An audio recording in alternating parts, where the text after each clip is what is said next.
ভারতের লোকসভায় ওয়াকফ বিল পাশের প্রতিবাদে মানববন্ধন করেছেন ঢাকা বিশ্ববিদ্যালয়ের শিক্ষার্থীরা।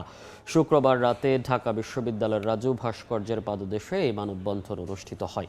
এ সময় তারা ভারত সরকারের প্রতি ওয়াকফ বিল বাতিলের আহ্বান জানান। বলেন, এই বিলের মাধ্যমে ভারতের মুসলিমদের অধিকার খর্ব হবে। পরে তারা ওয়াকফ বিলের কপি ছিঁড়ে ও তা পুড়িয়ে বিলের প্রতি নিন্দা প্রকাশ করেন। সম্প্রতি ভারতের লোকসভা ও রাজ্যসভায় ওয়াকফ বিল 2025 পাশ হয়েছে।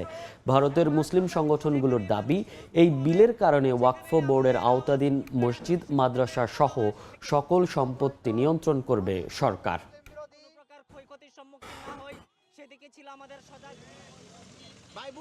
ওয়াকফ বোর্ডের সম্পত্তি তো মুসলিমদের নিজস্ব সম্পত্তি, এটা দেখাশোনা তো তারা করবে।